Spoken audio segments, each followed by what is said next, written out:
Well, greetings and salutations, everybody. Welcome to the best damn movie-related show on the planet Earth, the John Campea Show podcast, coming from right here in our quaint little studio. I'm, of course, your host, John Campea, and joining me today in studio, we've got Jonathan Voico. Guten Morgen. Chris Carr is here. What's up? It's my birthday. Oh, I was gonna mention that next. It's Chris Carr's birthday. How did she live this long? And since Rayora hates her so much, he does. decided not to come in today. He Yeah. was like, I refuse to celebrate that person. Yeah. I would rather fall and Yeah. crack a rib Yeah. than come in for Chris Carr's You know, birthday. that's the effect I have on most men. So it's fine. As a little side note, Ray is, again, not in today. He, of course, took a bit of a spill, cracked his rib, and he's just having a hard... He's going to be totally fine, but he's having a hard time moving around right now. So he sends his best wishes to everybody, of course. But most importantly, But not me. you guys are here. Thank you so much for being here, making this little show part of your day. And here's how the show's going to go. We're going to start off by talking about some predetermined topics. Then in the second part of the show, we're going to take your live comments and questions. If you're watching the show right now, you've got a comment or question you'd like us to address, as long as we deem it appropriate to address on the show, go ahead and use the tip link at www.streamelements.com/JohnCampea/tip and send it on in. And here's the good news about this tip link. It's good 24 hours a day, 7 days a week. So if you're watching this show later on in the evening, don't worry, you can still send in a question. We'll just get around to it on the next episode.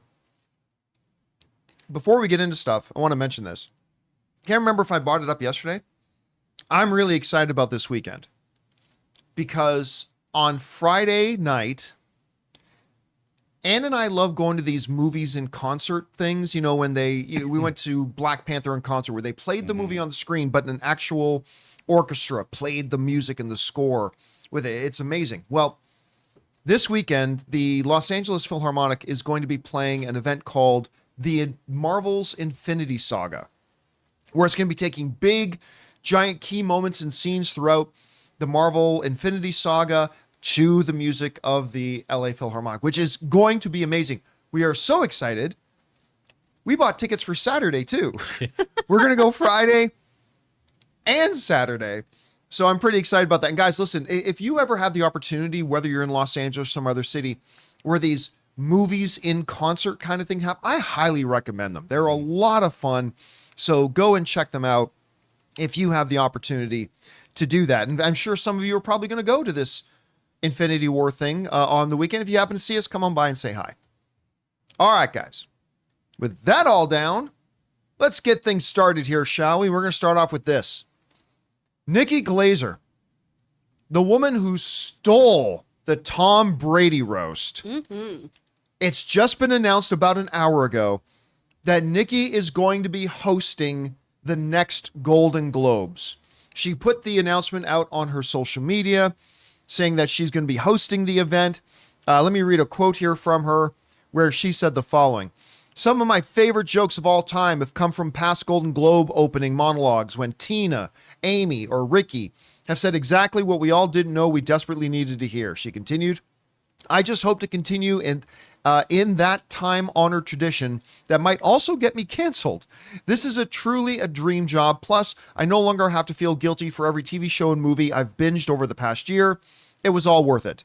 Below Deck's Sailing Yacht Season 4 will be nominated, right? Well, Nikki, it's the Golden Globes, so you never know. It could very well happen. Very now, look, possible. I am, if not famous, then at least infamous for my disgust of the Golden Globes. They're such a useless piece of garbage thing. But the dichotomy of that is, I've always had to acknowledge they put on a good show. I mean, their awards are as useless as any paperweight. It's pointless. I mean, getting a Golden Globe really means nothing. But they do put on a hell of a show. Tina Fey and Amy Poehler hosting. Great example of that. Ricky Gervais hosting. They've had great moments in there. And getting Nikki Glaser to host this thing is brilliant on 3 levels. Brilliance, number 1, she's hilarious. She is truly one of the funniest people on the planet right now. Like she is just bone-shakingly funny. It's just unbelievable. Number 2, she is known for this style of comedy and taking advantage of all the heat she's got right now coming off that Tom Brady thing, which, by the way, if you've never watched the Tom Brady roast, you should watch the Tom Brady roast. It's really funny. Uncomfortably so, but really funny. But here's the third and the main reason why I think getting Nikki Glaser to host the Golden Globes is an absolutely genius move. It's because she comes with the pure wit of Amy Poehler and Tina Fey,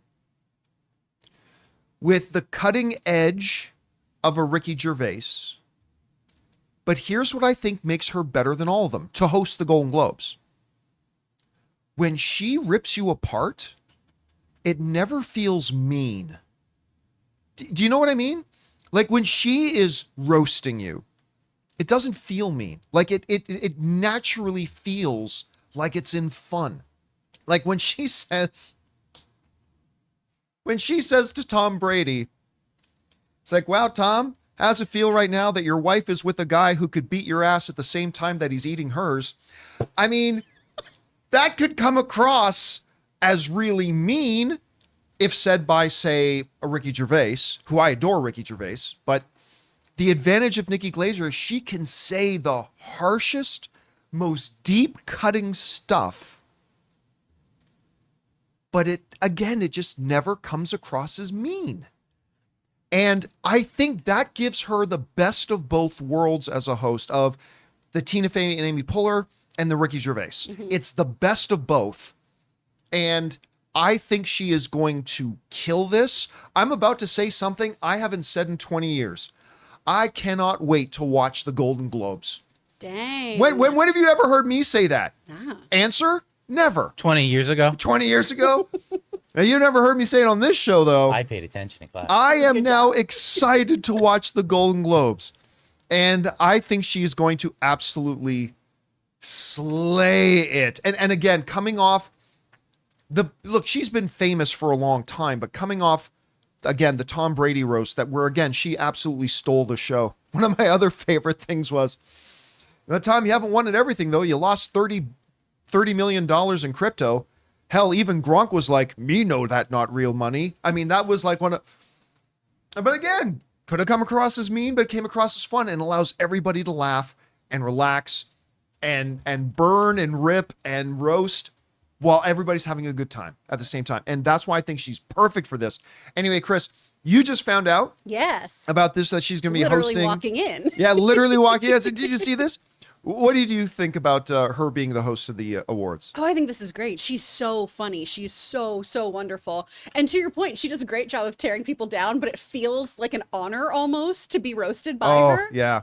I do have that moment, though, of if you guys thought that Ricky Gervais was too mean, wait till you hear some Nikki Glaser jokes. Yeah. Because she does go for the jugular. She just does it in such a way that you're like, yeah, this seems fine. This seems like she's a nice lady saying mean things about me. That's fine. I really enjoy her. I've actually been following Nikki for a long time, too. My friend Mia Topalian played little Nikki on her show. I think it was called Not Safe with Nikki Glaser. Really? When she had her own TV show back in 2016. I just adore her. I think she's so wonderful and so funny. And I'm excited to see how she's also going to self-roast, because she does some really great self-referential humor as well. Yeah. And I think that evens out kind of the jabs. The self-roasting stuff she said at the Tom Brady roast, I can't even repeat. Oh, we'll get demonetized faster than I ever could. Oh yeah. It would be bad. By the way, one of my favorite other jokes, she was doing a roast of Jewel, the musician Jewel. Yeah. She's Jewel, or as I like to call you, Trailer Swift. Which anyway, She's guys, great. question is for you. What do you think about this? I think this is an absolute stroke of genius to have Nikki Glaser host the Golden Globes. Again, first time I can ever remember saying I can't wait to watch the Golden Globes. Doesn't happen until January, so it's still a long ways off. Whatever you guys think, jump down into the comments section below and let us know your thoughts. All right, guys. That down. Let's move on to this, shall we? Tomorrow night, Lord of the Rings, The Rings of Power, season 2 comes out, and they're going to debut with 3 full episodes, which I think is a very smart move. I think a lot of more shows should do that because it gives you a better sense of what the season is going to be and if you want to keep on with it. So I like the fact that they're doing that. Now, the reviews are coming out for season 2, and pretty much across the board, even the ones that are negative are saying season 2 is an improvement on season 1. Almost all, not every single one of them, but almost all of them, even the negative ones, are saying this is an improvement on season 1. Now, look, just for some context, I had, until they announced Shogun, I had never been more excited for a TV show than when they announced The Lord of the Rings, Rings of Power.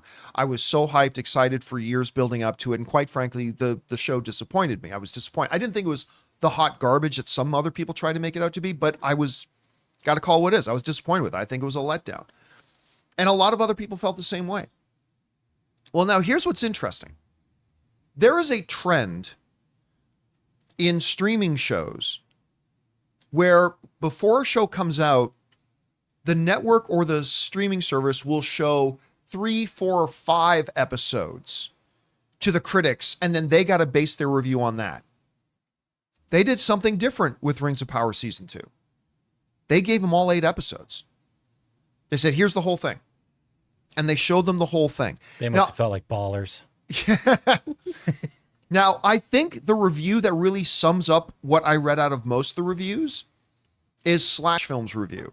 And I want to read an excerpt from Slash Film's review because they said that I think this kind of sums up the way most of the reviews I read felt. Where the first season struggled to integrate its sprawling, because they did not like the first season.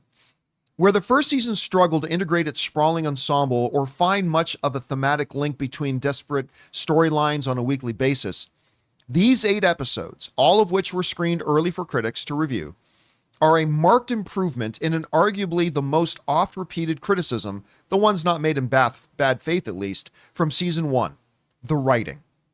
This time around, extraneous characters are ruthlessly written out, unwieldy subplots have been streamlined or trimmed, and we often go entire episodes without forcing visits to certain protagonists or places, all to the benefit of a much stronger and more focused season.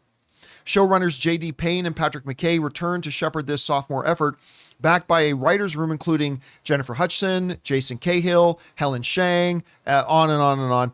It's abundantly clear that the creative team refused to rest on their laurels either. Okay, so, but that kind of now goes along with what we've been seeing as of right now, having shown the whole season to critics.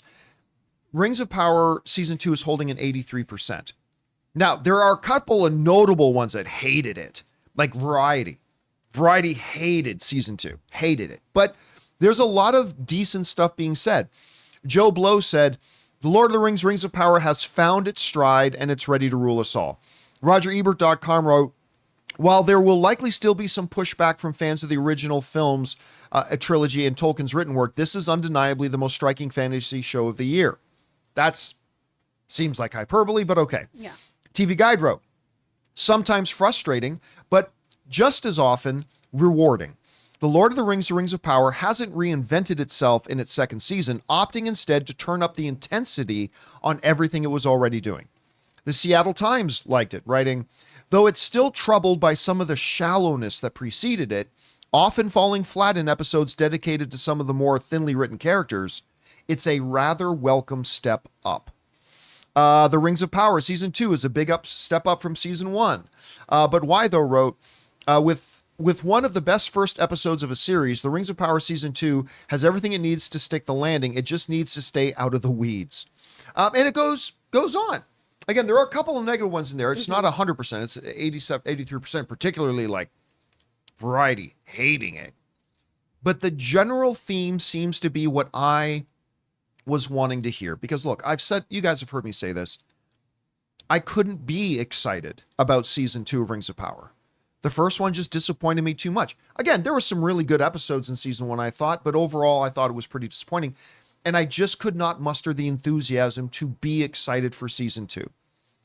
I was still going to watch it, and I said, all I really want is for them to take some steps to improving. Show me that it's better than the last one.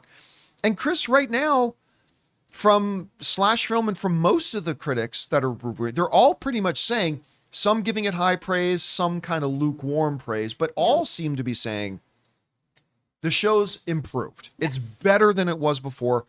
And I guess as a fan, that's all I can really ask for. What was your big takeaway from the reviews you've been hearing, and where are your expectation levels right now? Well, we didn't get to talk about this because on Friday I talked to Jonathan about how I did a rewatch of season 1. Oh, you did? I did, just to get ready for this and also to do a, did I really dislike this that much, or did I need to find talking points for our after show? Right. And get ready to fight Rob.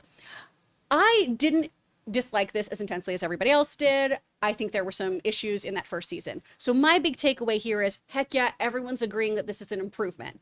The big kind of draw is is it enough of an improvement? Yeah, that's the question, right? Yeah. And for me, I am a little worried that it's too little too late. Because a lot of people who I've talked to too, Amy Newman famously hated this show. Yeah. And she's not a person who ever read these books or watched these movies or anything. And I am worried that the first season didn't get the viewership that it needed to. So I'm really hoping that this is a marked improvement that will get people talking, that people will give this another shot. Maybe you can jump into season 2 and just enjoy it. Some of my favorite shows had pretty mid first seasons. Parks and Rec comes to mind. Famously right? so. Yeah, 100%. Not a great first season. And then if you stuck it out, man, is that one of the best television shows that has ever happened. Totally so agree. I'm hoping that that's the case here. I'm obviously a biased Tolkien fan, though. I love all things Tolkien. I enjoy this kind of stuff so much. So I'm really hyped. And I like hearing that this is a much darker look at everything, too. I'm excited for this kind of more tragic villain story that we're going to dive into. That's really the meaty stuff that I think is the point of this. So I'm excited about it. And the trailers seem to suggest that too. Yeah. Hey, listen, I got to give credit where it's due. The trailers have been, particularly the one that came out of Comic-Con, was pretty great. Oh yeah.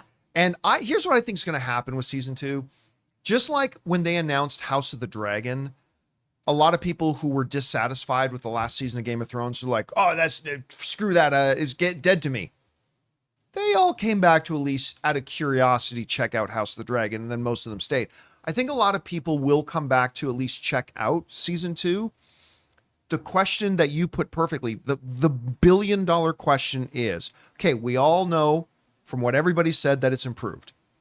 Has it improved enough? Are the people who are going to come back out of curiosity to check it out for season 2, is it going to be enough of improvement to get people like me to go, okay, I'm back on board, or not? So we'll find out tomorrow night because they're dropping 3 episodes. It's going to be a long evening. But guys, question is for you. What do you think about this? Apparently, all the critics, including ones who really did not like season 1 of Rings of Power, saying, you know what? This is an improvement. Some think it's a vast improvement. Some think it's a minor improvement, but generally they seem to agree it's improved. Are you going to check it out? I know, despite the fact that I was disappointed with season 1, I'm definitely going to check it out, at least the first 3 episodes. Whatever you guys think, jump down to the comment section below and let us know your thoughts. All right, guys. With that down, let's talk about this. The generational smash hit movie Borderlands. Nice. Yeah. Oh no. Is, because I know all of you have been sitting at home, it's like, when can I watch this again? Thrilled.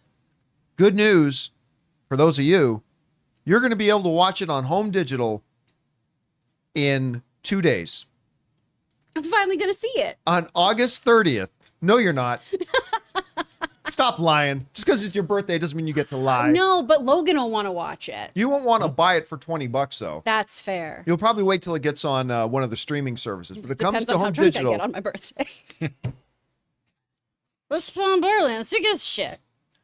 And for those of you who are going, wait a minute, didn't this movie just come out? Yeah. This movie is hitting home digital 3 weeks after it came out in theaters. To be specific, 3 weeks and 2 days. 23 days after it debuted in theaters. Listen, I said going into the movie, first of all, I'm a big Eli Roth fan, so I was cheering for Borderlands. But even I said, as somebody who was cheering for this movie and wants to see Eli Roth succeed and think Cate Blanchett is maybe the second greatest actress of all time, and, you know, all that kind of stuff, I was cheering for it. But I said the trailers have been flat, they have not worked, and nobody's going to go see this movie. I didn't realize how much nobody was going to go see this movie. Many, many nobody. A plethora of nobody went to go see Borderlands. This movie in 3 weeks at the box office has made $25 million worldwide. $25 million worldwide on a $120 million budget. This is going to go down as one of the biggest box office flops in Hollywood history. Because that $120 million budget doesn't even count the marketing budget, which I believe the marketing budget was $30 million. Well, that's half of what I thought it would be. So that's about $150 million. Yeah. And that $25 million, they don't get all that back because the theaters keep about $7 or $8 million of that. So really, they've made about $18 million on a $150 million spend. It is truly astounding. And then what did they do to compound their stupidity? What did they do to try to right the ship? They said, you know what? While word of mouth is at its worst, let's put it out on home digital right now. You frackin' morons. As when the word of mouth, because I guarantee you, word of mouth will die down 3 months from now. I think you put this out on home digital 3 months from now, there's gonna be a lot of people going, you know, I heard a lot of bad things about it, but I mean, how bad? Let's check it out. Right now, the word of mouth is at its peak negativity. And now is when they want to put it out on home video? By the way, also continuing to damage the movie theater industry as a whole, because again, this is yet the latest movie to continue to try to train the audience to not go to the movie theaters. They are conditioning the audience to know, oh, this movie will literally be out in theaters in days, or will be out on home video in days. So by doing this, not only, number one, are they shooting themselves in the foot because they're putting it out on home digital at the peak of its negativity, but number two, they're continuing this self-destructive, dare I say, suicidal trend they have of conditioning the audience to, you don't need to go to the movie theaters. We're going to put these out, like, literally by the time you can, you know, go on your visit to see your mom and come back, it'll be out on home video. So, I mean, Chris, the sheer amount of stupidity, not just that went into the movie, because it's not a great movie. I didn't think it was the worst movie of the year. I think there are 3 or 4 movies I can think of that I think are worse, but it was terrible. And now they're continuing their stupidity outside of it. Anyway, coming out in 2 days. What do you think about the move? What stands out to you? Are they hoping for a Madam Web streaming sweep kind of situation? Because again, that was something that we all waited till it was free to watch on Netflix. Yes. It just shows that the studio does not believe this movie is good at all. I mean, from the jump, it felt this way. The marketing campaign felt super off. It felt like they were marketing very late. It felt like what they were doing was pretty tired and done before. This felt very, we have Guardians of the Galaxy at home, right? This felt a little like Kirkland brand Guardians of the Galaxy every time they tried to promote this movie. It never felt like Borderlands. It never felt like its own thing. And I love these games. I can't speak to the actual film because I did not go see it after all of you were like, no, you don't need to. But I really enjoy the games, and it's such a shame. I feel like there were so many missteps here, and I feel like dumping it on streaming and trying to get people to buy it while everyone is talking about how it's such a dumpster fire is a terrible move. Who's going to get this except for maybe me after I have a couple cocktails and go, I mean, I might as well. Maybe that's what they're banking on. A lot of all of us Christmas babies, all the Christmas bad decision kids, we're going to watch this movie maybe after a couple drinks. Guys, question is for you. What do you think about this? Borderlands is going to go down as one of the greatest box office disasters of all time. And now it's leaving theaters, but going straight to home digital just 3 weeks after it debuted in theaters. Are any of you planning on getting it? I'll be surprised if there are. But whatever you guys think, jump down to the comment section below and let us know your thoughts. All right, guys.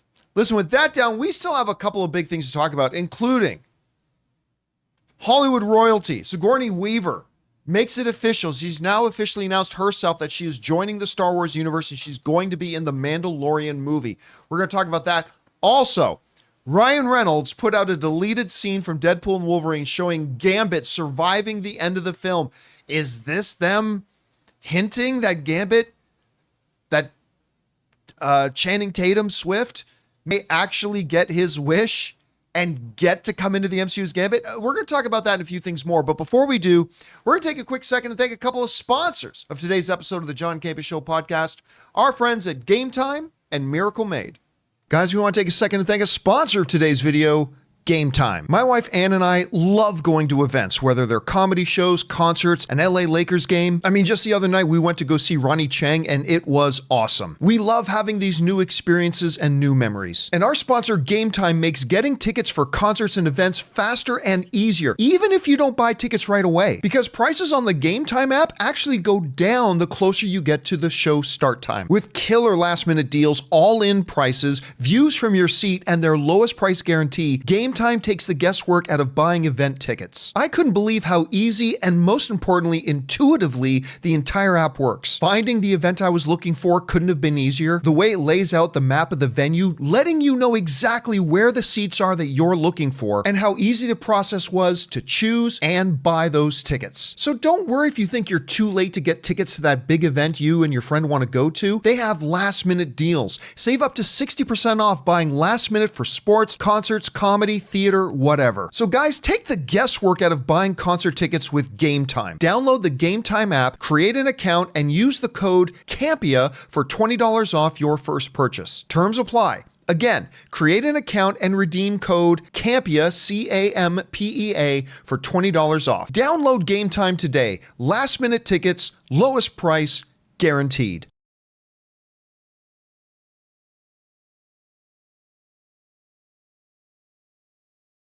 Guys, we want to take a second to thank a sponsor of today's episode, Miracle Made. Guys, it's hot outside and your nighttime bedroom temperature has a huge impact on your sleep quality. So if you wake up too hot or too cold, I highly recommend you check out Miracle Made's bed sheets. Miracle Made sheets are inspired by NASA and use silver-infused fabrics that are temperature regulating so you can sleep at the perfect temperature all night long. There are just so many things that make these sheets so fantastic. We already mentioned the self-cooling properties for better quality sleep, but they're also self-cleaning. These sheets are infused with silver that prevent up to 99.7% of bacterial growth, leaving them to stay cleaner and fresh 3 times longer than other sheets. No more gross odors. So go to trymiracle.com/campea. That's TRYMIRACLE.com/campea to try Miracle Made sheets today. And whether you're buying them for yourself or as a gift for a loved one, if you order today, you can save over 40%. And if you use our promo code CAMPEA at checkout, you'll get 3 free towels and save an extra 20%. Miracle is so confident in their product, it's backed with a 30-day money-back guarantee. So if you aren't 100% satisfied, you'll get a full refund. So upgrade your sleep with Miracle Made. Go to trymiracle.com/campea and use the code CAMPEA to claim your free 3-piece towel set and save over 40% off. Again, that's trymiracle.com/campea to treat yourself. Thank you, Miracle Made, for sponsoring this episode.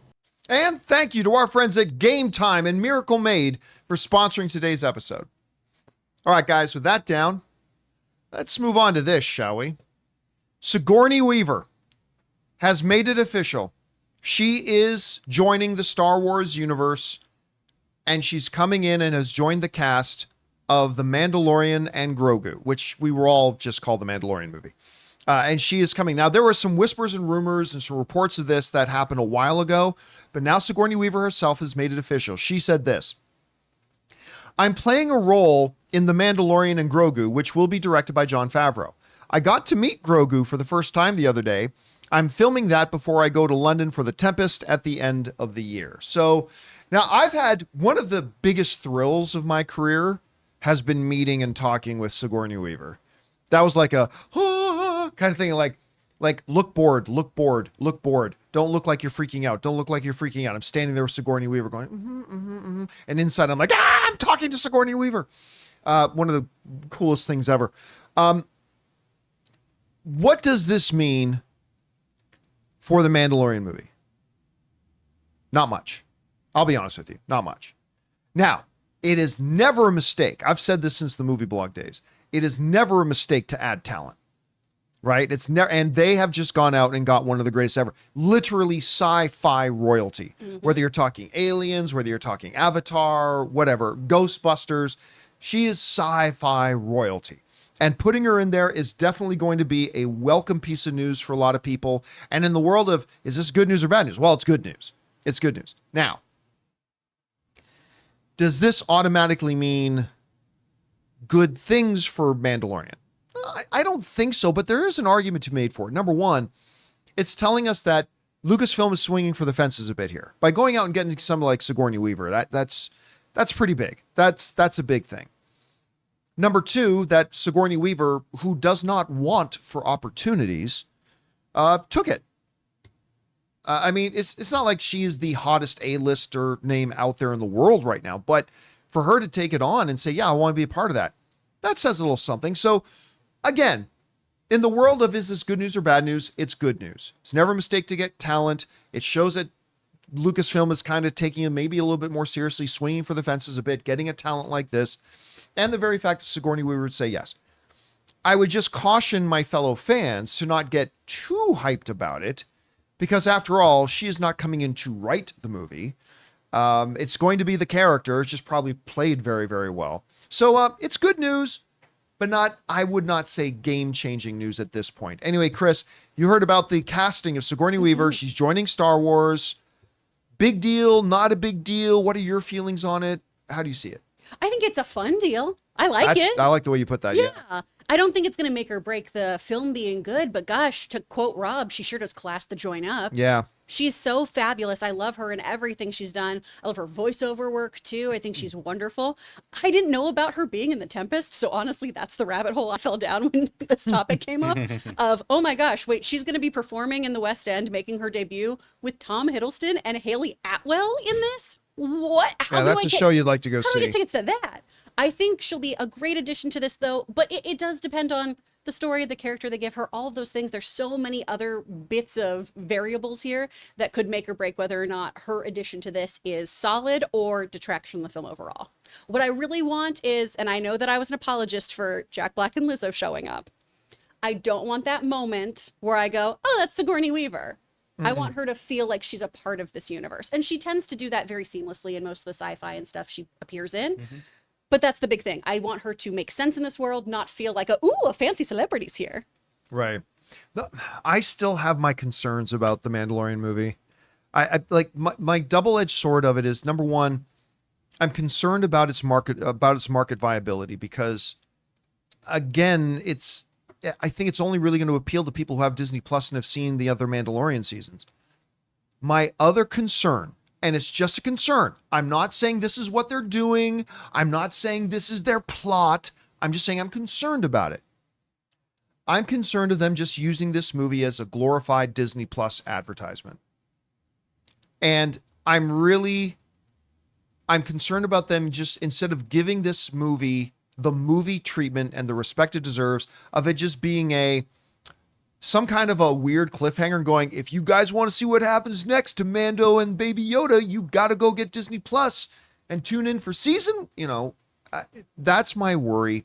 I still have not been convinced otherwise that that's not what they're doing. I hope it's not what they're doing, but anyway, we'll see.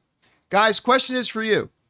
What do you think about the addition of Sigourney Weaver, sci-fi royalty, to the Mandalorian movie? I mean, overall, it's a good move. Is it a game-changing move? I'm not sure about that, but it's definitely a good one. Whatever you guys think, jump down to the comment section below and let us know your thoughts. All right, guys. That down. Let's move on to this, shall we?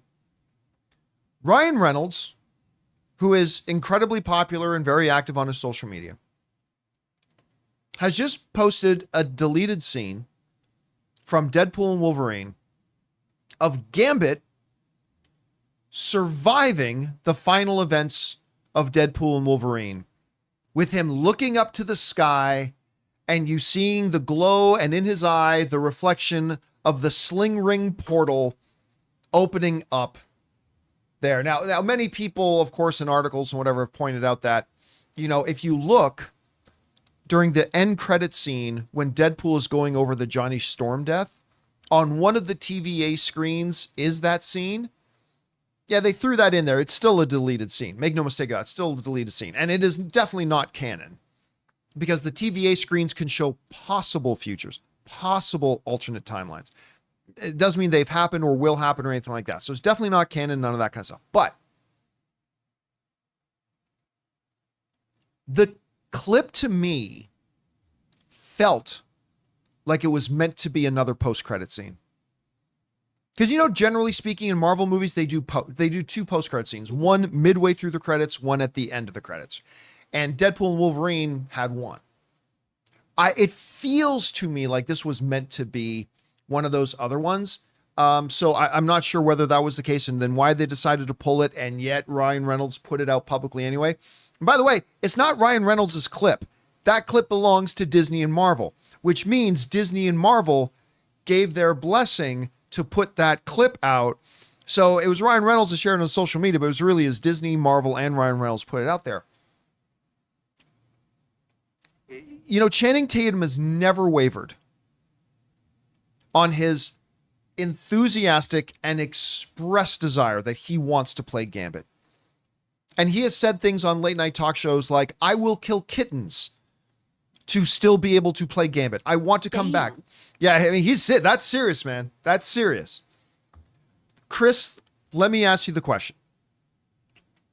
Does the very fact that this scene exists and that clearly Marvel and Disney and Ryan Reynolds, they okayed Ryan Reynolds taking it and putting it out to the world in the middle of all this discussion about we think Gambit should be given a chance and all that kind of stuff, is it a stretch for fans to look at that as saying, this is a tease that Channing Tatum may very well be back as Gambit? What do you think? Oh, I think that's absolutely fair. I think it's an absolutely plausible thing because he's made no mistake that he wants to have this role, right?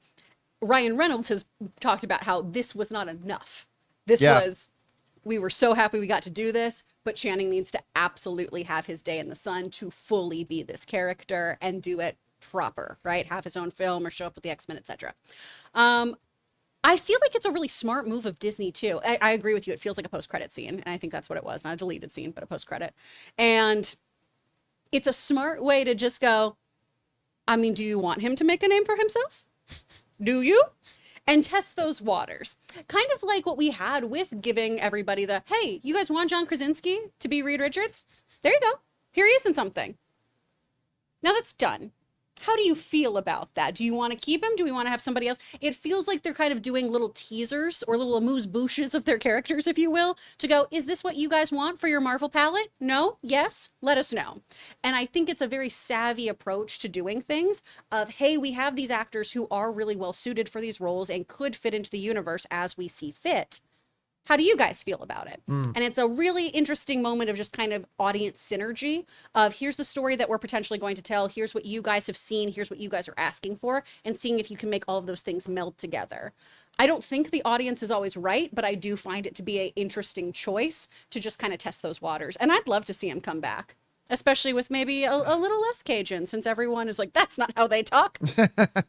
Come on. I would say, like, I've heard people ask, well, I mean, if Disney and Marvel want to tease that it could be coming back, why did they take it out of the movie? Why did they take it out of the movie? Why not leave it in the movie in a post-credit sort of way and all that kind of stuff?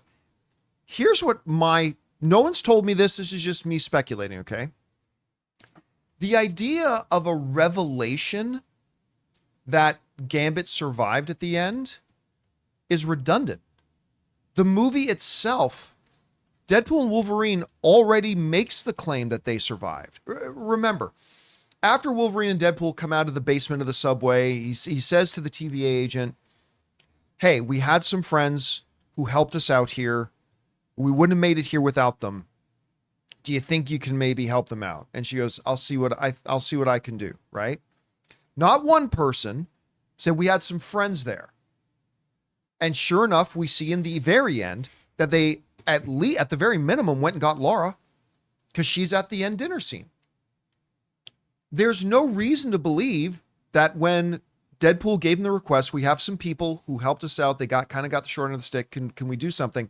There's no reason to believe that they did not also get Elektra and Blade and Channing Tatum. So my thought would be, well, then why did they pull the scene? I think they pulled the scene because it was redundant.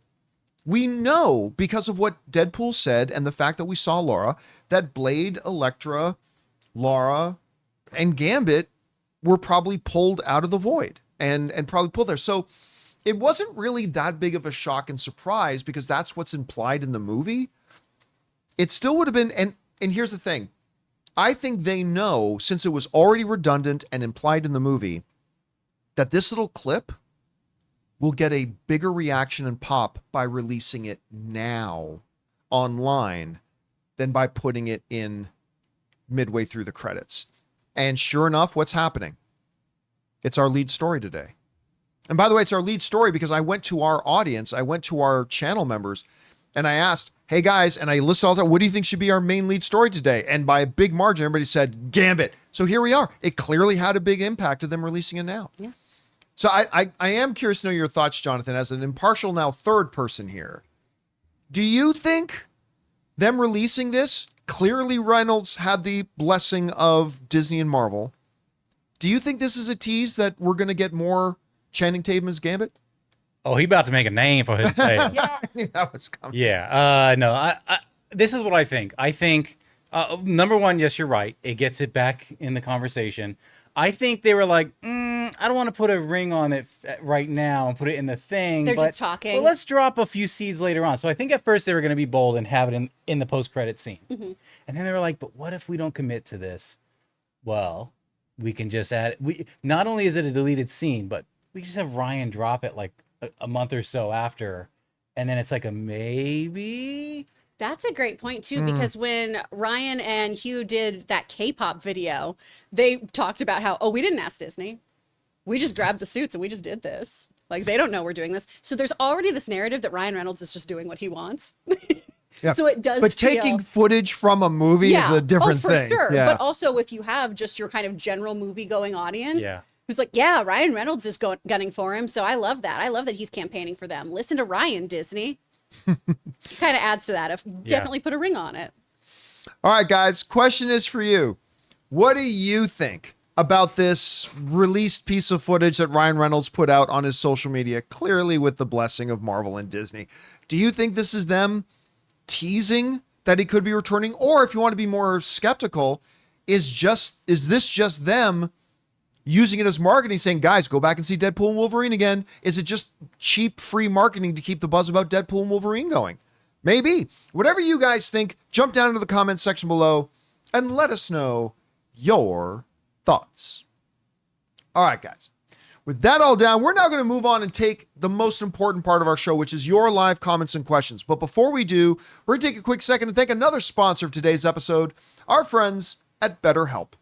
We want to thank a sponsor of today's episode, BetterHelp. You know, guys, it's one of the most unfortunate human tendencies that we have to try to compare our life to others. And social media plays a big part of that. Comparison is like the thief of joy, and it's easy to envy other people's lives because on the surface, it might look like they have it all together on their Instagram or YouTube, but in reality, they probably don't. Therapy can help you focus on what you want instead of what others have, so you can start living your best life. Give BetterHelp a try. It's entirely online, designed to be convenient, flexible, and suited to your schedule. All you have to do is fill out a brief questionnaire to get matched with a licensed therapist and switch therapists anytime for no additional charge. So get it off your chest with BetterHelp. Visit betterhelp.com/Campea today and get 10% off your first month. That's BetterHelp, HELP.com/Campea. And thank you to our friends at BetterHelp for sponsoring today's episode. All right, guys. With that down, let's get on to your stuff here, shall we? Jonathan, what we got up first? CM Water says, Chris asked yesterday why anyone would see Mufasa. For me, the trailer established a sweet relationship between Mufasa and Scar, and I'm curious what splits them up, similar to my previous curiosity around songbirds and snakes last year. Yeah, I saw that the early projections, I saw this yesterday, are 900 million plus for this movie. Now, but I want to remind everybody, the first Lion King movie made over $1.6 billion. Yeah. Which means even if it drops in half, which I think it will drop in half.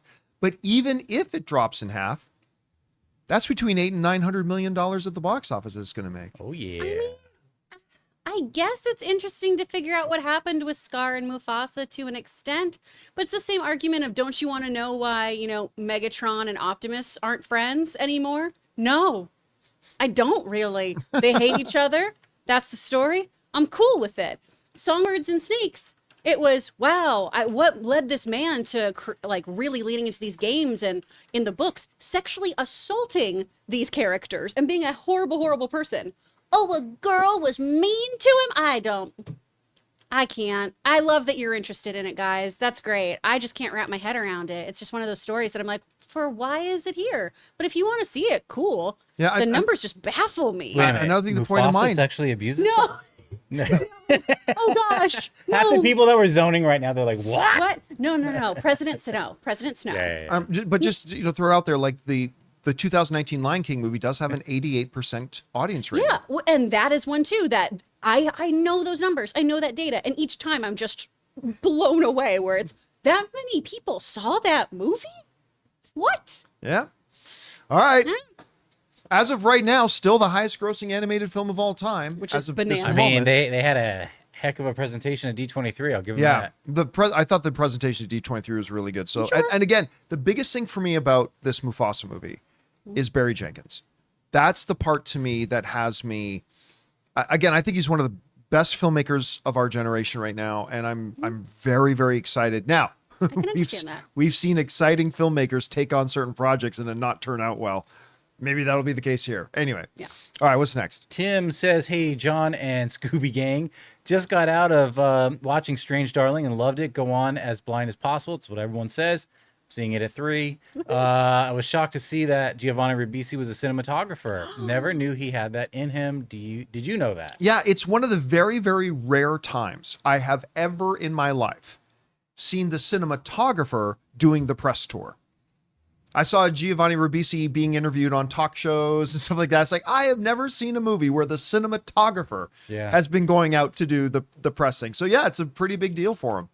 All right, what's next? We got Zach DeLeon with a 2-parter. Hey, John and crew, in a world where we have Deadpool and Wolverine, Inside Out 2, and Alien Romulus, we got a little movie named Strange Darling. I just saw it tonight, and wow, the movie was really good. Revenge film and made in a new way. I highly... recommend this movie. Kyle Gallner was really great in it, and also Willa Fitzgerald killed it in her role. Definitely see her being on the rise to be a star. Second half, she nailed her role. Thanks for keeping my life company with great movie talk. John, I don't know, Jonathan, if you noticed this, but as you read questions, your volume gets lower and lower. So you'll start reading, thanks to this, and you know, I get bored. And thanks for the show. Anyway, I have heard magnificent things about this movie. Again, this past weekend, Anna and I went to Vegas, so we did not do our normal movie going this weekend. So, but everybody, I didn't know what the hell to make of the trailer. The trailer, I was like, I have no idea what's going on here, but everybody's saying this is great. I'm definitely going to be checking it out. Thanks for the recommendation, man. All right, what's next? Beeper Yell. Interesting fact, in the UK, the media company Sky TV has the sole rights to show all HBO programming here. That is until 2026 when they lose the rights as Max is... Wait. That is until 2026 when they lose the rights as Max. It's then going to start their streaming service in the UK. Oh, Yeah. I didn't know that. Yeah. Okay. So that's been a big thing about like some people saying, well, wait a minute. I remember when Star Trek Discovery first came out. Like, wait a minute. Why in some countries is it on Netflix and not on Netflix here? Because Paramount wanted to put it on their own streaming service here, but they don't have their streaming service in some other countries. And so when like Star Trek Discovery came out, a lot of people around the world watched it on Netflix because that's where it was. But yeah, Max is not everywhere. Max doesn't have the global reach that maybe say a Netflix does right now, but they're continuing to expand. And yeah, so pretty soon Sky will probably lose the rights to a bunch of things. They'll probably still be involved in some kind of creative partnership, but a lot of the shows that are on Sky that are HBO stuff will go over to Max once it gets over there. All right, what's next? We got Beeper Yell again. I agree that Fall Guy, Furiosa, and Abigail are definitely underrated from this year. In previous years, I think John Carter, The Island, Hook, and Long Kiss Goodnight are also underrated. Any others you can think of? Well, there's like 10 to 20 films every year that I think are underrated. Yeah. I mean, absolutely. John Carter is like, I think the most underrated film I've ever seen. Well, no, The most underrated film I think I've ever seen was Charlie Cox, Henry Cavill, Claire Danes, Michelle Pfeiffer, Ricky Gervais, Robert De Niro, Stardust. Stardust is a great one. It is, even though it's an old movie now in and of itself, it's the new Princess Bride. Stardust is magnificent. It's so good. But yeah, there's always great little gems like that, like little films that deserved much better than they got. And that's the big one for me. But yeah, definitely the ones you mentioned too should absolutely be on the list. All right, what's next? Tyler Fletcher says, wow, I've seen the entire series of Smallville 4 times. Wow. And it wasn't until I saw the Christopher Reeve Superman trailer, I realized that was him in the show. Also, would you or have you ever been to New Zealand? And when are Joker 2 tickets on Okay, sale? so we'll answer one question Yeah. instead of the 4 that you threw in there. It was a big deal when Smallville was on that Christopher Reeve, made an appearance. And I can, ever since April, back at CinemaCon, they showed us the Superman trailer where everybody in that theater was sobbing at a trailer. Whole thousands of people in this audience were sobbing. I just cannot wait to watch this. Like it looks like it's not just like some documentaries are great information, but the best documentaries are the ones this is where a true documentarian comes into play. They don't just relay information, they tell a story. And just from the trailers, you can tell they're telling a story, a true story, the real thing. It's real information. It's real clips. It's real stuff. But man, I cannot wait to watch this. All right. What's next? By the way, the Batman sent in Yeah, I put it up on the screen. Oh my God, Batman, thank you, man. And we're not even talking about the Acolyte getting canceled. I know. I would like to read what the Batman said in the chat. Oh, he said sure. something? Go Chris ahead. Card, this is for you. Don't let John or anyone else have it. And I was like, my guy, thank you. That will not be my money. Yeah. Yep, went to my bank account. I was like, that doesn't work that way. Hit me Also- up on Venmo, y'all. Also, welcome to actor Kevin. I put him up there. Yay. Yay, Kevin. Yay. All right, what's next? Christian says, "G'day, mate. Few questions. What happened to movie marathons? I remember when they used to be popular. What, does he mean on TV or what?" No, I think probably means okay, so in the lead up to the next Harry Potter movie, we're going to show the 5 Harry Potter movies back to back. Yeah. I think they still do them here and there. Yeah. When there's a pay dispute like Star Trek 4 with Chris Pine and Chris Hemsworth, why couldn't the studio release Star Trek 1, 2, and 3 to raise more money? Different budgets, different companies that are set up for each production. You can't just release the movies to make more money. Because first of all, re-releasing movies generally doesn't make much money. I mean, we got Coraline now. That was crazy, but that's an outlier. that's never happened before, right? It's usually $1 or $2 million they make. Yeah, exactly. That's it exactly. Normally, the average actually is I think I saw that the average is $1.4 million. When a movie does a re-release, plus there's the expenses of advertising the re-release. Obviously, you don't put in a $5 million ad campaign, but there's expenses that go along with that. Mm-hmm. Just saying, why not just re-release that? Well, because no one's going to go see it. And if they do, it's going to be a very nominal piece of money. And any money it does make goes to people in the studio. It doesn't go to, well, let's just save up this money. And by the way, sorry, Chris, the answer is not just to give the actors more money. Yeah. There's a lot of actors who should get more money. But the general thing is the big stars who want $8 million instead of 5. If you set the precedent that, well, we just better give them what they want. When Star Trek, listen, I like the Star Trek movies. I do. But they're not exactly giant blockbusters, right? They don't make huge amounts of cash. What was the last one called? Was it Into Darkness? Oh, gosh, It's a great question, John. Also, Star Trek Into Dark. I think that was the last one. I think it was. Because the second one was Con Not Con. Yeah, but what was it called? Con Not Con. It was definitely not called Con Not Con. Well, there's Star Trek. There's there was Star Trek. It's Beyond. Beyond is the There you third go. one. Yeah, Okay. yeah. So Star Trek Beyond made at the box office, it made a grand total of, why can't I bring it up? There it is. $343 million. Nice. Less than a Black Adam. Yeah. So it's not like these movies are huge. I enjoy these movies, but it's not like they're big, huge things. So the answer to getting a movie made when there's a contract dispute is, well, let's just come up with a way to give them more money. Because you know what'll happen if you do that? Then the next movie you're making, the actors are going to go, well, now I want more money. And then the next actors in the next movie are going to, well, now I want more money.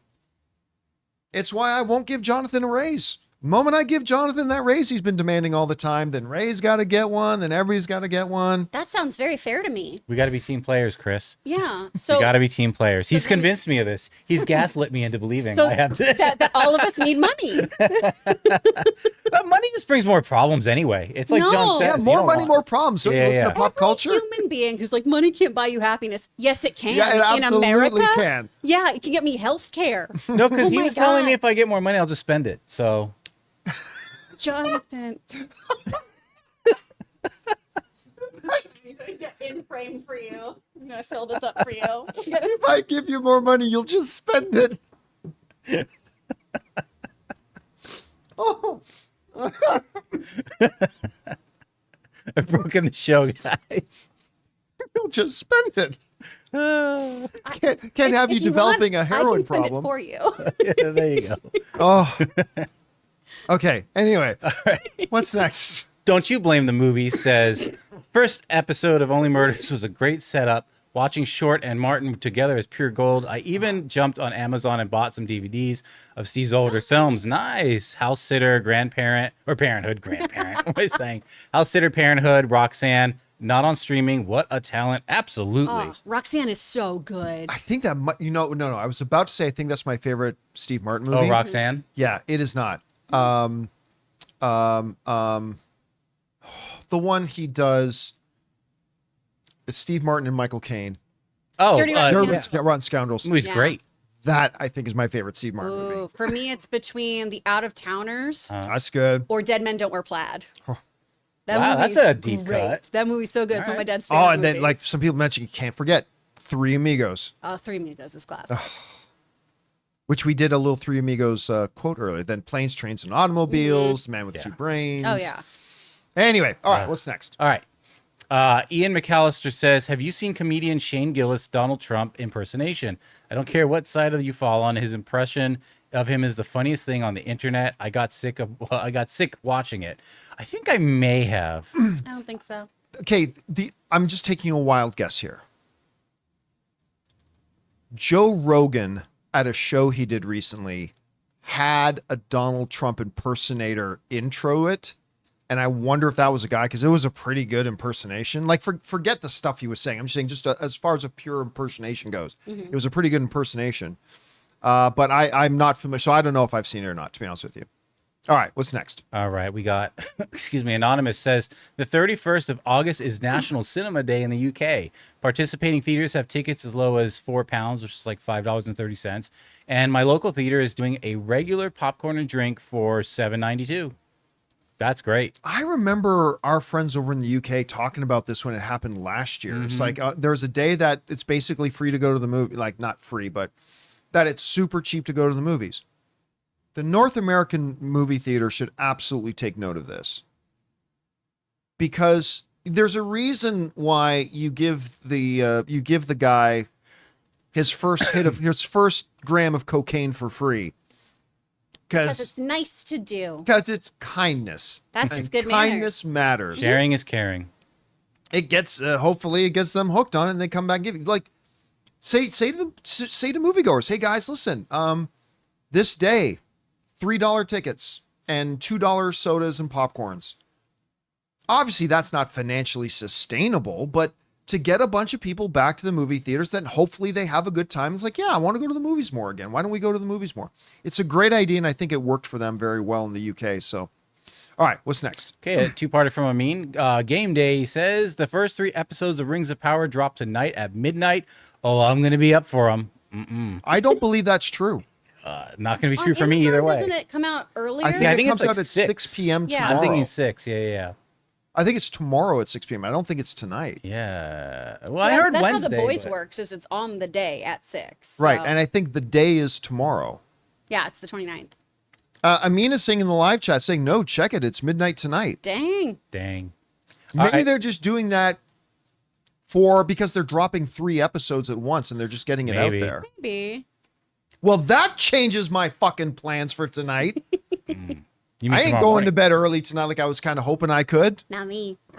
Anyway, sorry, in the morning. continue the question. Well, yeah. So each episode is an hour plus. So good luck, John. Pretty crazy to release them at midnight, in my opinion. Will you actually be staying up? Why not sleep early, catch them in the morning, especially since these first episodes are so long and apparently slowish? Can't wait, though. Interesting that Amazon gave critics the full season to review instead of a few episodes. Reviews are mostly positive, but I read the first 3 episodes do have some pacing issues. It's funny because one of the critics that we read said the first episode was like the best of the series so far. Ooh. Okay, so I'm going to have to look into that because, again, my understanding was it was going to drop tomorrow at 6 p.m. Look, so you might be 100% right. I'm not saying you're not. You might be 100% right. I'm just saying the information I had was that it comes out at 6 p.m.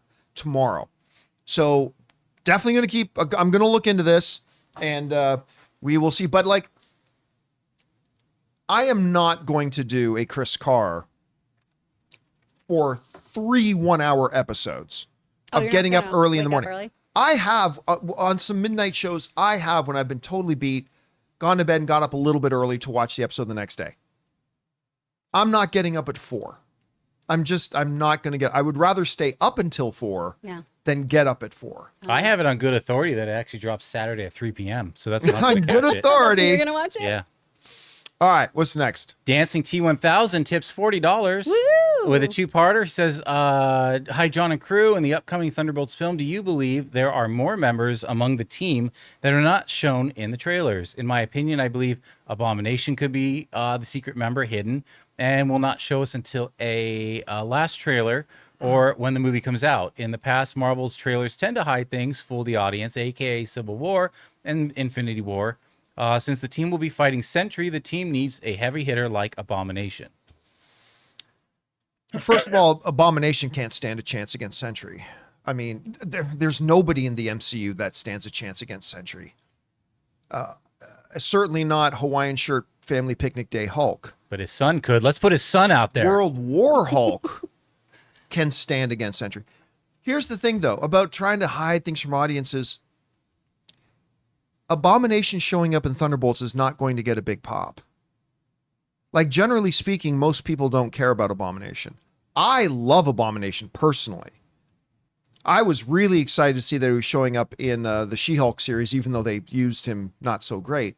But the reality is, it's not going to be like Ned and MJ standing in Ned's grandmother's living room and a sling ring portal opens and Tobey Maguire comes walking through and the audience goes, "Oh my God!" You're not hiding anything. The audience isn't going to care. Now, could we get other secondary characters pop up that we're not aware of yet? Sure, they might not be showing us the whole team, but they're definitely not hiding them at this point. I've always thought that Abomination was going to be in Thunderbolts before the full lineup got announced. Like, before they announced the full lineup, I for sure thought Blonsky was going to be in there. I 100% thought he was, but it doesn't look like he will. But for me, it would be a welcome surprise. I just think most other people wouldn't care. Chris, are you going to cheer in the audience if, walking around a corner to slow dub music comes walking Abomination? I mean, probably. I little won't bit. lose my mind, but Yeah. I also feel like She-Hulk kind of diminished my excitement about Abomination a little Right. bit. And again, that was a show that I also didn't hate as much as other people, but he did get a little watered down. And I don't know if I really am ready to see him back on the full screen after that. I don't know. All right. What's next? Jamesy Boy says, hey, Moo Crew. Thanks for the incredibly kind words last Friday during your Beyond show. Aw. It made me feel like part of the Bat Gang. I'd be honored to take up the captain's chair in his stead, though I'm not quite Thor John worthy. Grateful for you all. Aw. Oh, there we go. Thanks, That was James. just a comment from last Friday. Yeah. First of all, let me make something very clear. The next time that I am not on a show and I see an audience member refer to it as the Batman Beyond crew, I'm not going to pay the cast. And that's your fault. That's going to be on you. We have access to your home. Like, you realize we do shoot in your home. What? This is it. Yep. So this is going to be your fault. So when Chris can't buy a new Kitten. kitten, I already can't, guys. that'll be on you. That'll be on you. All right. Add fuel to this fire. Let's go. I'm crazy. Anonymous Next. says, Rings of Power reviews dropped with the rap and variety calling it boring, but Empire called it a banquet for the eyes and ears. Daily Beast called it stunning and many others love it. My excitement has now peaked, to be honest. Yeah, like I mentioned earlier, Variety certainly did not like it at all.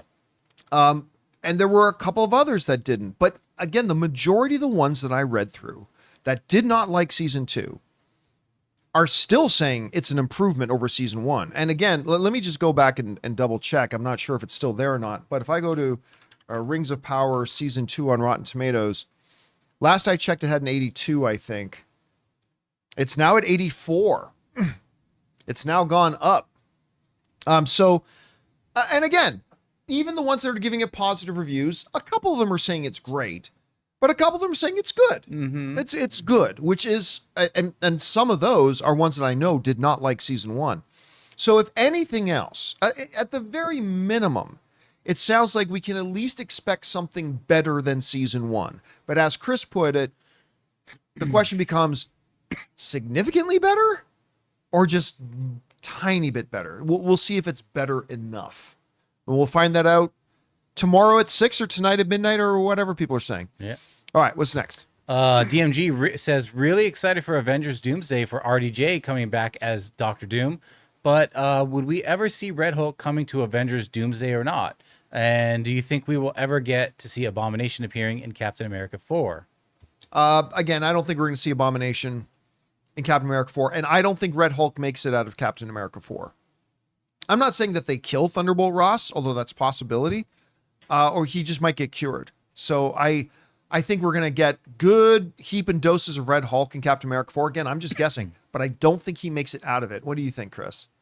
I feel like, well, I mean, it would suit Harrison Ford of just, all right, I'm here and you're going to kill me immediately. Great. That is his love pattern. that. He would love that so much.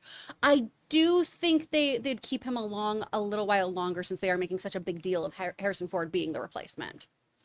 Do you think they convinced Harrison Ford to do multiple films? Maybe. I mean, Because to I your don't point, know. his general thing is, okay, I'll do one, but then I want you to But then kill I me. want you to kill me. But he also genuinely seems to really like Anthony Mackie. That's true. And I say he seems to genuinely because Harrison Ford is somebody who, in all of his press releases and all of his interviews, if he isn't interested in a project, he makes it so very clear. He doesn't want to answer questions. He is so aloof about everything. He changes the subject. He constantly talks about how Anthony Mackie is such a talented man. And I feel like that's something that could keep him in here. Similar to how he feels about Shrinking. He loves doing that show. Yeah. He adores everyone in that cast and thinks they're all geniuses. So I think that maybe Anthony Mackie could get him to do another movie. And maybe in that next one, he dies. All right. What's next? Tron says, do you believe the Rock Vin Diesel beef negatively impacted the Fast franchise, both creatively? Last two films were awful, and box office. Would it be a bad look for The Rock if he returned for Fast 11? It'll be like saying Vin won. Not necessarily. I mean, it didn't impact it creatively. It's not like, oh no, Rock's not here. We don't know how to write all other scenes. No, I don't think it. Now, did it affect it? The image of it? Yeah, I think it, because after all, what's the whole motif of the Fast and the Furious franchise? Family. And, the two lead guys hate each other. Well, lead guys after Paul Walker tragically passed away. They hate each other and can't get along, can't even be in the same room. Mm-hmm. I think if he were to return for 11, I mean, I don't see, look, I'm a big unabashed fan of Vin Diesel and Dwayne Johnson. But if he were to come back from 11, I don't see how you could look that as Vin Diesel won so much as Oh my God. How much did they have to bend over for Dwayne Johnson to get him to come back? So it really all depends. It would be best for all involved if they could work together again and you have Dwayne Johnson and Vin Diesel in the next movie. That would be best for everybody. But egos are big and gripes are sharp, and we'll see if they're able to get past. I mean, like, again, and Dwayne Johnson already has his own movie in the Fast and Furious universe. He got Hobbs and Shaw, which made, I think if I'm remembering right, over $800 million. I mean, if I do say so myself, the best in the franchise. Best you've ever seen. The best I've ever seen. That's right. That thing made Mufasa money. It's making Mufasa money. All right, what's next? Sean says, "Hi, John and gang. Bit of a fun question. What's the best and worst example of a legacy sequel repeating or referencing an iconic line from said franchise? Or, for example, a character saying, Get your hands off me, you damn dirty ape,' in a modern Planet of the Apes." I mean, I know like Terminator has used "I'll be back." Like he said it like in the most recent one. Well, even in the latest Alien Romulus, "Get away from her, you bitch." Yeah. Or we were just talking about Star Trek Into Darkness. Khan, you know that. Khan's iconic. That might be the worst use of it. The Was Khan that one was Star Trek Into Darkness? you don't with go him up going, against "Khan," Shatner, that come might on. be the worst use of it. I like the callback to the one in Alien Romulus. At least, again, I can only speak for the movie theater I was in, but the theater I was in, when he says, "Get away from her, you bitch," the theater I was in erupted. They all thought it was great. I thought that one was really They good. got a pop in my audience too. Yeah.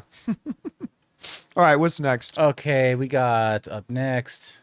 Brian O'Connor says, "Seeing the Batman tonight in Dolby at AMC with a new Penguin preview." Remember I was telling you guys about that? Oh, that's right. Yeah. My favorite Batman film. So happy the Reeves trilogy won't be falling victim to the woes of trying to fit into a larger cinematic universe like everyone else. Can't wait for the Batman 2.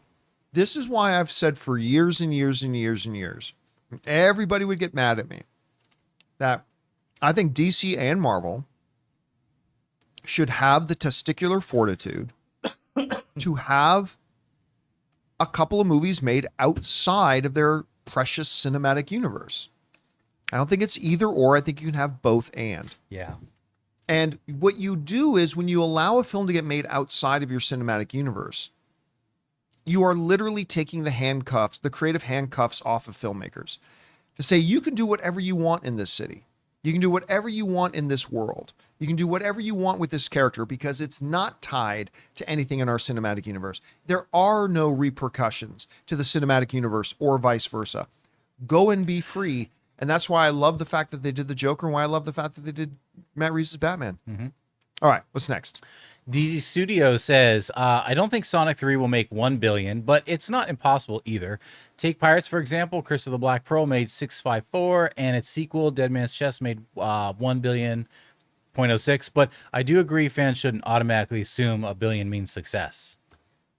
What you just not a billion quoted success. was like one film adding an additional 60%, 70%. It didn't even have to double its money, and it didn't double its money. I had to laugh at some people last night because people saying, "John doesn't understand how popular Shadow is." Really? So you're telling me there's $600 million worth of people who love Shadow but don't love the Sonic movies enough to have gone to see the other Sonic movies? Is that's what you're saying? It's like, yeah, those other Sonic movies, but there was like $600 million worth of people that went, "I'm not going to go see Sonic because Shadow's not in it. But now that Shadow's in it, it's going to triple the box office?" Come on, guys. Come on. Never in Hollywood history, it's never happened that the third film in a franchise has nearly tripled the box office of the second film in the franchise. It's never happened. And it certainly ain't going to happen with Sonic. And I say this as somebody who loves the Sonic movies. And I can't wait to see Sonic 3. And I think it's going to be big, and I think it's going to be successful. But this notion that a franchise where the first movie made $300 million and the second one made $400 million that the third one is suddenly going to nearly triple that and make $1 billion is absolutely ridiculous. It's ridiculous. And it's setting an unrealistic bar that's going to give people ammunition to shit on Sonic 3 when it doesn't reach it. I can already see what's going to happen now. Sonic makes like $575 million. And instead of celebrating it, there's going to be a bunch of people that are going to shit on, say, oh, why did it underperform? I heard it was going to be $1 billion movie. It's going to make the trajectory of the Sonic movies is doing this at the box office. It should be celebrated. Stop this ridiculous idea that Sonic is going to make $1 billion. It's not going to make anywhere near it. And by the way, this isn't like, say, Super Mario Brothers, where there wasn't, prior to Super Mario Brothers that came out, there wasn't one or two other ones that already came out in the previous couple of years where you could gauge. It came out, made $1 billion. We've seen what the audience for Sonic is. The first one made $300 million. It was awesome. So the second one made more, made $400 million. Guys, it is not going to make $1 billion.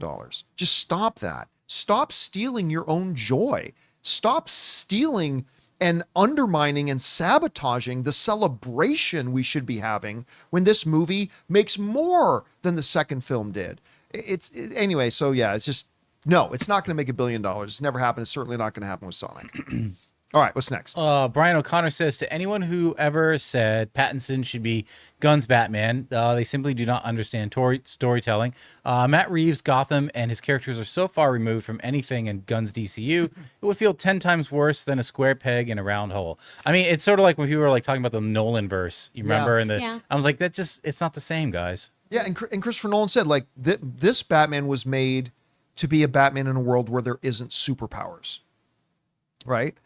Christopher Nolan's Batman would not have fit in with the other things because they made his Batman unique in his world. Mm-hmm.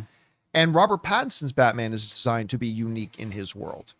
And you need a little bit different kind of a Batman than you have in like the Nolan's verse or in the Christopher Reeves verse to play in a Justice League kind of movie. Yeah. So yeah, I think you're right about that. All right, what's next? Anonymous says, hi, John and crew. I think Sonic will make $700 million because the story and the lore of Shadow is so impactful that will change SCU forever. But in the trailer, it looks like they're going to kill off James Marsden's Tom. Very eerie, thanks. I mean, it's one scene. We don't really know what happens there. Again, my counter argument to that is that it presupposes that people who are Sonic fans decided not to go to see the other movies because Shadow wasn't there. But now that Shadow's there, now almost triple the amount of people who saw the last Sonic movie will come out to see this. Now, I don't think it makes $700 million. But $700 million is not ridiculously out of the question. I'm still thinking 550. I'm thinking somewhere around there. I am too, and on a good day, 6. Yeah, on a great, perfect day, 6. But I see the Sonic box office trajectory continuing to do this. But I would say 7 is not a complete fantasy. I don't think 700 million is a complete fantasy. I don't think it'll get there, but it's not completely out of the question.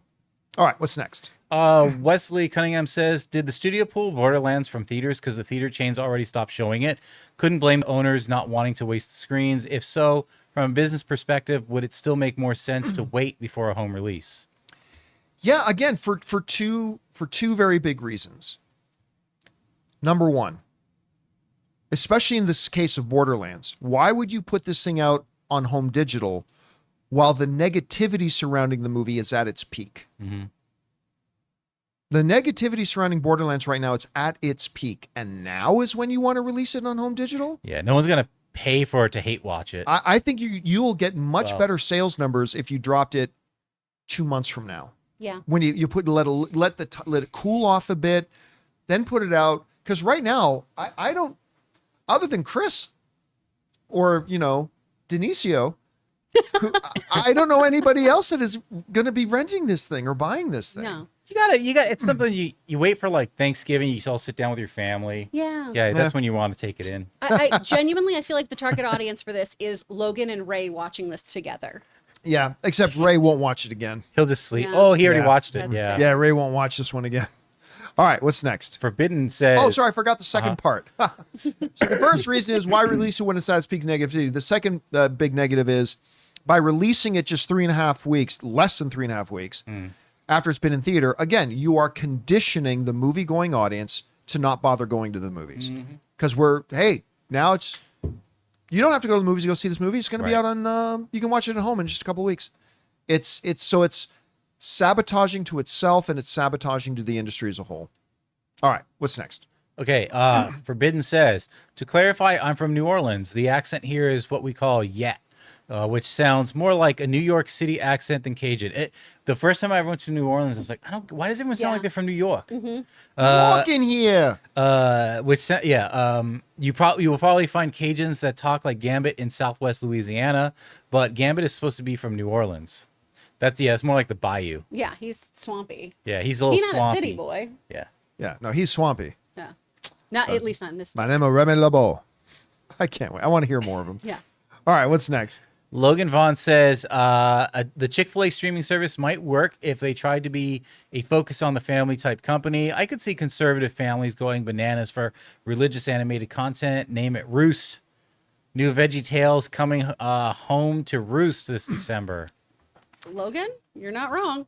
Yeah. I mean, look, I've said it before. Like, this is clearly something I will not be subscribing to, but the big mantra in business has always been find a need and fill it. And there is an audience out there for that kind of content. Make that kind of content then. You're never going to be Netflix or Disney Plus or Max, but you don't need to be. Or Peacock. Find the niche, find the need, and fill it. And this could work out in their benefit very easily. All right, what's next? Okay, we're going to move on to our member questions All now. right. Rob Buck says, of course, happy birthday, Chris Carr. One of the two best vocal acting coaches I've ever worked with, and a very encouraging teacher since day one. You rock, Teach. Aw, thanks, Rob. That's sweet. I hope the other best teacher is Logan. If it's not, that's okay. But we brought up a couple times, like if people are interested in vocal coaching, where can they go and find such services? Oh, that's great. You can go to speakfriendstudio.com. Logan and I are actually running a deal right now because there is another acting strike going on that a lot of people don't know about. There's a video game strike. And being an actor is really expensive. So right now, because it's my birthday, we are doing a real Tom Bomba deal. Thanks for that, Rob. That was all you. Bomba deal? Yeah. Usually our classes are $175 for 1 month, but we're doing it for $111. So you can take my intro to VO class, or you can take Logan's breathing class, which is for those of you who are already kind of working in voiceover and you're looking to expand your range, get actual breath support, and not get so fatigued in the booth. Is Cartoons that a taught you reference really to wrong. the 11th birthday? Yes, it is. Okay, I thought it was. Yeah. Very happy. Come All right, out. what's next? All right. Joe says, I recently finished the first season of The Boys. How the hell was I so late to this party? This show is so damn good. Great characters, great performances, and great story. The thing that really got me about The Boys was just how truly deep it is. I mean, it's a wonderful show. I call it like it's a Shakespearean center wrapped in a Kevin Smith shell. And it's brilliant and it's awesome. But again, you look at it on the surface, it does not look like the kind of show that's going to appeal to a lot of people. So that's how you're late to the show, because it looks like it's made for a very specific audience, but it's so good and it's so great. And I'm glad that you found it. And I am kind of sad that the next season's the last, but looking forward to it nonetheless. All right, what's next? King Daddy Goat says, hey, John and crew, hope all is well, and hopefully Ray feels better. I saw the TV Glow last night, and I was really disappointed. Had no idea what the actual meaning of the movie was until I researched it, and even then was just like, did you guys see it? And what are your thoughts? Thanks for bringing on the filthy. Yeah, I watched it very, very late. I was very, very late to the party on it, and I not as strongly as you did, I kind of felt the same way. By the way, whenever a movie or a TV show requires you to go and do homework in order to understand what you watched, that's bad. That's on the storyteller. The storyteller should make it that you don't have to go out and do other research and look into other meanings and stuff like that. So sorry you had that experience, man. All right, what's next? All right, Jonathan says, "Hi, John and crew. Given the massive popularity of Stranger Things, do you think Netflix could be leaving tens, if not hundreds of millions on the table by not releasing the series finale in theaters as a major cinematic event and shared fan experience, perhaps with a multi-week window? It seems like a potentially huge missed opportunity." I'm of two minds on that. Here's the problem. You put it in theaters for a week, everybody will know what happens. Right? Even the people who decided they want to watch it on Netflix. Mm-hmm. It's going to you're gonna shoot yourself in the foot.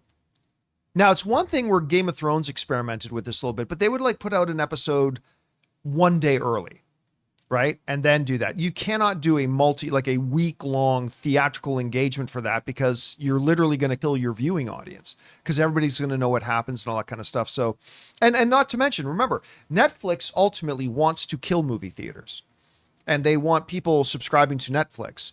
To them, they would consider it counterproductive, especially for a TV series of theirs. Mm-hmm. Which is why he was the worst in the... You can't put out the Right. entire season in theaters. But Right? Like you'd literally have to put up with, so it just does not work with their releasing philosophies and stuff like that. And that's why you're probably not going to see them do it. And it's different for an original movie they have on Netflix. That's different. But a season of television, it's very hard to navigate that. All right. What's next? Okay. Yosef says, "Dear John, what are some films you wish they'd remake? Mine are The Howling and Cobra." We agree on one for sure. What's that? The Last Starfighter. Oh, I mean, Oh. that's the one. I wasn't about to say that one, but you're right. That's the one. The Last Starfighter would be more relevant today, more appropriate today than even when it first came out. And it's a brilliant movie. It's fabulous mythology. They should absolutely redo that. The other one I was going to say is Life is like a Wheel. It always comes around. Megaforce. Megaforce, the poor man's G.I. Joe. Megaforce is one where the hero's name is Ace. Yeah, so Megaforce and definitely The Last Starfighter. All right, what's next? We got Top Gun Manny, who says, "Hey John, I was thinking of the FF title for Steps.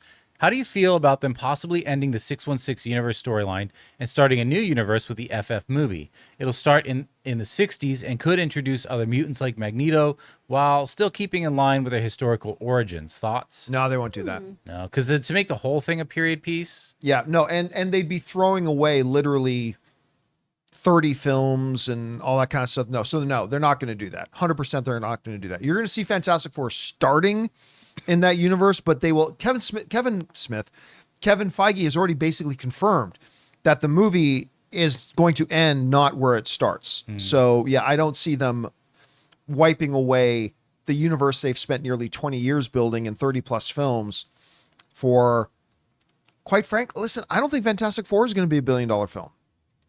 I've already made my arguments as to why, but so no, they're certainly not going to do that for Fantastic Four. All right, what's next? Sir Malmston says, "Moana 2 will be the first feature film to be made at Disney's Vancouver animation studio." Excuse me, and directed by an unproven first-timer. Can this film match the quality of the original? I mean, the trailers look incredible. Of course it can. Whenever you ask a question that has the word "can," the answer is almost always yes. Can it? Yes. 100% yes. Now, I don't know who's directing Moana 2. I'm going to guess it's somebody who has been brought up and developed in-house. So let me just look this up on IMDb. So Moana 2 is being directed, 3 directors. Oh, yeah. Let me look up David Derrick first. So David Derrick has done things like, has worked in the art department in about 15 animated feature films. That's the same with the next Jason Hand, our Jason animation Hand. department. Right. So this is in-house developed talent that they're bringing on. Now, the one guy has directed something. It was just a short film, though. Yeah. So, yeah, these are all animation industry veterans. Right. These are animation, and they're working, with a very well put together organization. It's going to have a lot of support around them. So, it's like bringing up a pitcher from the minor leagues. Jonathan, you need to get them out on the mound at some point. So that's how they develop. They develop in-house over there. good job specifying which of us you were talking to about sports. You know what I mean, Chris? Yeah. When you got your DH sitting on the bench and you need him to come in at cleanup, You've got you your know exactly what's going on, your right? down homie. What? Huh? Exactly. Okay. That's All right. exactly. Let's take Your a couple Doogie more. Howser? What's next? Yes. Christ Courage says, "Hey, John and crew, I just started Supernatural. I'm loving it, but 15 seasons makes me worried that it might fall off in the later seasons. Is the show worth the watch? Thanks, Bring on the Filthy." Absolutely it is. Oh yeah. Yeah, some seasons are better than others. Yes. But I mean, when you're somebody like me, where my main draw to Supernatural at first was the story, the whole thing about the hunt for the yellow-eyed demon and the hunters and all that kind of stuff is great. But as the show progressed, to me, every season became less about the story and more of just about just hanging out with the characters. I love the Winchesters. I love Castiel. I love Crowley. I just love the characters, and I just love just hanging out with them. So I would say yes, Chris. You watched Supernatural all the way through? I didn't get into it until almost the final season because they dropped a whole bunch on Netflix. I went, oh, I might as well watch this. And I loved it. It was so great. And then I was able to watch the last season in real time. All right. What's next? Okay, Imperial Executioner says, "Hey crew, happy Wednesday. John, if I remember right, you don't care for the first Blade Runner, but like the second one. Any interest in Blade Runner 2099 show that's currently filming for Amazon? Can't wait to see first look for it. Props for powering through that ongoing cough." No, I'm not really excited about it, to be honest. I will probably give it a shot, though, because I did love Blade Runner 2049 so much. I will probably give it a shot. But I would be lying. I'd be disingenuous if I told you I was actually excited about it, because right now I'm not. But that could change. That could change as I start to see more material come out. And all right, guys, that'll do it for today's installment of the John Campea Show podcast. Thank you so much for being here, making this little show part of your day. Big special thank you to all you guys who sent in questions. Number one, because you gave us great fun things to talk about. But number two, you supported this channel as you did it, and all of us involved with the show. Thank you guys so very much for your support. Guys, don't forget to come on back and join us again tomorrow for the next installment of the show. I want to thank the people in the room with me, Jonathan Voico. See you guys. Our birthday girl, Chris Carr. Bye, guys. And most importantly, thanks to you guys for being here. My name's John Campea, and until next time, my friends, bye-bye.